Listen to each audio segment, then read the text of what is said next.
تو ایک بچہ تھا نا، وہ اپنی اماں کے پاس بیٹھا، آخری بار وہ اپنی اماں کے پاس بیٹھا تو کہا اماں جی آپ بہت ڈراتی رہتی ہیں، میں بیمار ہو گئی ہوں، میں نے چلا جانا ہے، تم نے جنازہ ایسے پڑھانا ہے، فلاں سے پڑھانا ہے، ختم ایسے دلانا ہے، یہ کیا کرتی ہیں آپ؟ روز دعا کے ہمارے لیے دعا کون کرے گا؟ اب روز ہمیں ڈراتی رہتی ہیں۔ انہوں نے کہا بیٹا جہاں سے دریا گزرتے ہیں نا اپنا پتہ دیتے ہیں، جہاں سے دریا گزرتے ہیں اپنا پتہ دیتے ہیں، سینکڑوں سال بعد بھی وہاں آنے والوں کو پتہ چل جاتا ہے کہ یہاں سے کبھی دریا گزرا کرتے تھے، جب تک تم زندہ ہو میری دعائیں تمہارے ساتھ ساتھ ہیں، جب تک تم زندہ ہو۔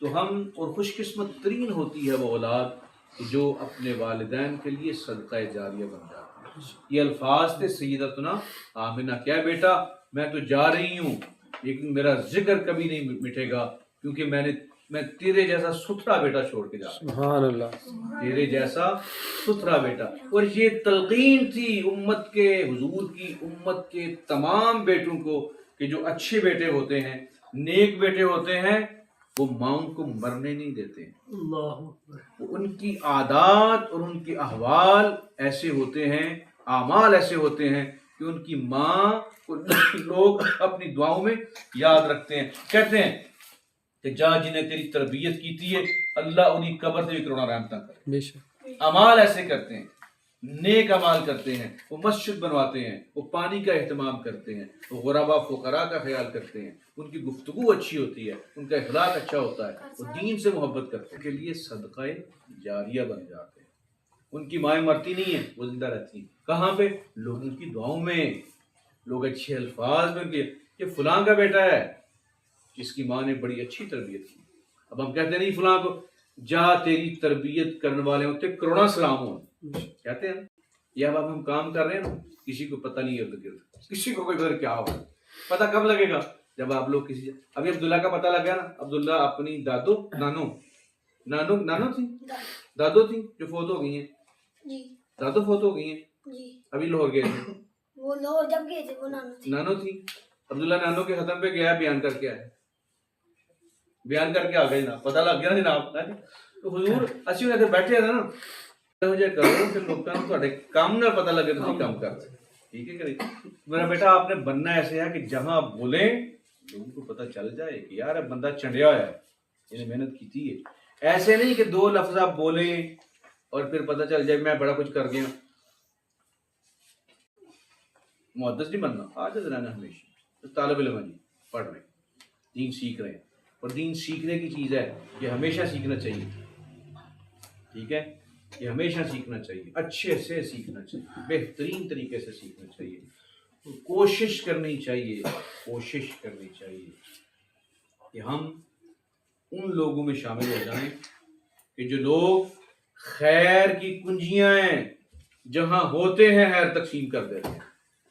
کوشش کرنی چاہیے کہ ہم شر کے تالے بن جائیں، آگ لگانے والے نہ بنیں، آگ بجھانے والے بنیں، جھگڑا کروانے والے نہ بنیں، صلح کروانے والے بنیں، ہم خیر و برکت کا باعث بنیں، رحمت کا باعث بنیں، جہاں ہو مومن ہے ہی وہ، حضور نے فرمایا مومن وہ ہے جہاں ہوتا ہے لوگ امن محسوس کرتے ہیں، اپنی عزت کو محفوظ محسوس کرتے ہیں، اور اپنے مال اور جان کو محفوظ تصور کرتے ہیں، جہاں مومن ہوتا ہے۔ مسلمان وہ ہے جس کے ہاتھ اور زبان سے دوسرے محفوظ ہوں، اور مومن وہ ہے کہ جس کی موجودگی میں لوگ خیر محسوس کریں، اون خیری۔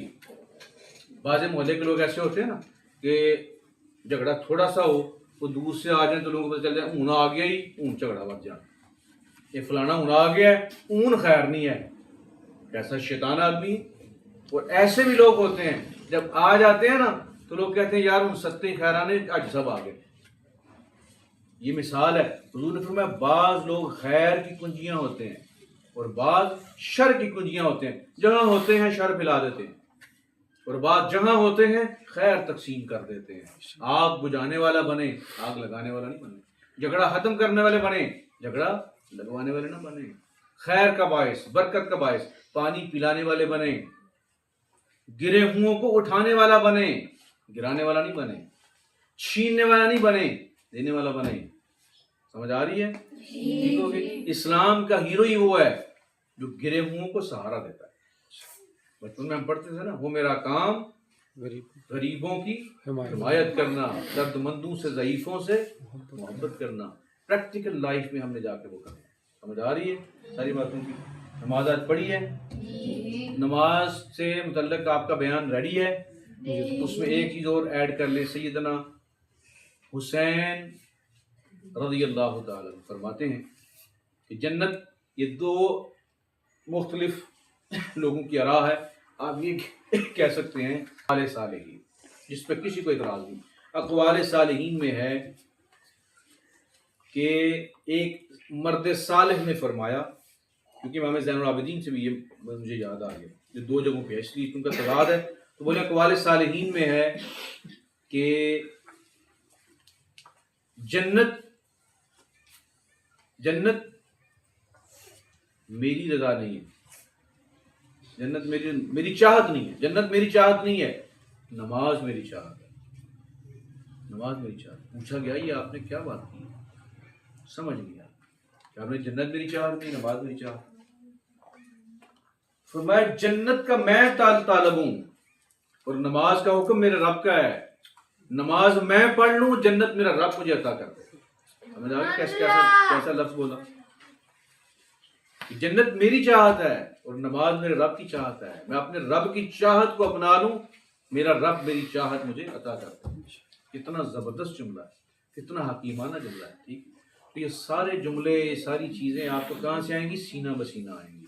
کچھ چیزیں پڑھنے سے نہیں آتی ہیں، کچھ چیزیں اساتذہ کے فیض سے آتی ہیں. یہ اساتذہ فیض دیتے ہیں. کبھی مرزا جیل میں کہہ رہے ہیں فیض کیوں نہیں ہے؟ یہ فیض ہی ہے جو جاری ہے. ہمارے اساتذہ کا ہم پہ مہربانی ہے. اللہ میرے استاد گرامی اور میرے والدین، میرے والد صاحب کی قبر پہ کروڑوں رحمتوں کا آمین.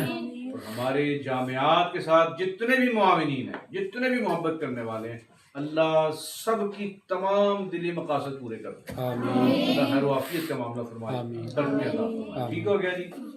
یہ بھی نیا ہے.